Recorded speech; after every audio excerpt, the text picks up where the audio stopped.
Attacking drone. Somnath Bhattacharya আমাদের সঙ্গে এই মুহূর্তে টেলিফোনে রয়েছেন। কি হচ্ছে, কেন হঠাৎ করে এইভাবে অ্যাটাকিং ড্রোন মোতায়েন করা হলো? অ্যাটাকিং ড্রোন কেন মোতায়েন করা হলো সেটাই বুঝে ওঠা যাচ্ছে না। অ্যাটাকিং ড্রোন জিনিসটা এমন একটা সরঞ্জাম যা দিয়ে কিন্তু হামলা চালানো হয়। এটা কিন্তু নজরদারির জন্য ব্যবহার করা ড্রোন নয়, সেটা হলে কোনো উদ্বেগের কারণ থাকতো না।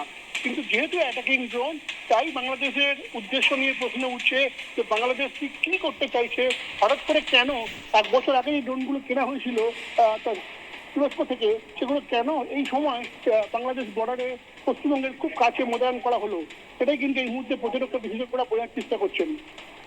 আর কিছু তথ্য উঠে আসছে যে 6টি বেরাক্তার ড্রোন মোতায়েন হয়েছে, এর পাশাপাশি আর কোনো তারা প্রিকশনারি মেজার্স নিচ্ছে বা আগামী দিনে বাংলাদেশের পরিকল্পনা কি ড্রোন মোতায়েন ছাড়া আর কোনো পদক্ষেপ তারা করতে চলেছে কিনা সে ব্যাপারে কিছু কোনো আলোকপাত করতে পারো? দেখো, এই মুহূর্তে যেটা আমি সব থেকে বড় আপডেট সেটা হচ্ছে ড্রোন মোতায়েন। আমি আবার বলছি, এই ড্রোন মোতায়েনটা যদি নজরদার ড্রোন হতো তাহলে তাহলে তাহলে তা নিয়ে খুব একটা কিছু ভাবার ছিল না। কিন্তু অ্যাটাকিং ড্রোন এমনি মোতায়েন করা হয় না, তার পেছনে একটা নির্দিষ্ট পরিকল্পনা থাকে। সুতরাং এইভাবে একটা উত্তেজনার আবহে যখন অ্যাটাকিং ড্রোন মোতায়েন করা হলো, তুমি আমাদের সঙ্গে থাকো। অবসরপ্রাপ্ত বায়ু সেনাকর্তা আর কে দাস এই মুহূর্তে আমাদের সঙ্গে রয়েছেন। একটা অত্যন্ত উদ্বিগ্ন হবার মতো খবর যে 6টি বেরাক্তার ড্রোন মোতায়েন করেছে বাংলাদেশ সেনা।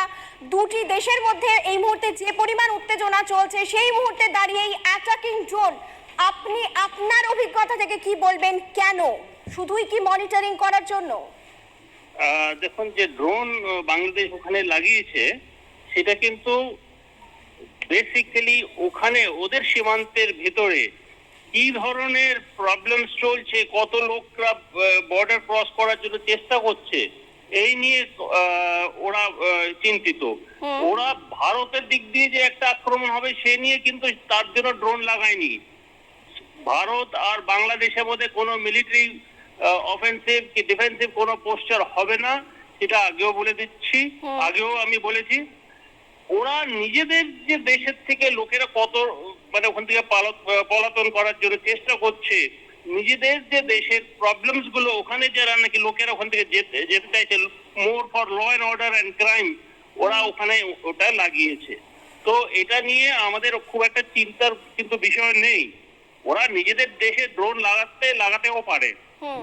তো দ্যাট ইজ ওদের নিজের দেশে। সেখানেই তো বিষয় যে যখনই বাংলার সীমান্তবর্তী জায়গায় এই ড্রোনগুলোকে ফিক্স করা হচ্ছে, তখনই তো প্রশ্ন উঠছে যে কেন এই সমস্ত জায়গায়?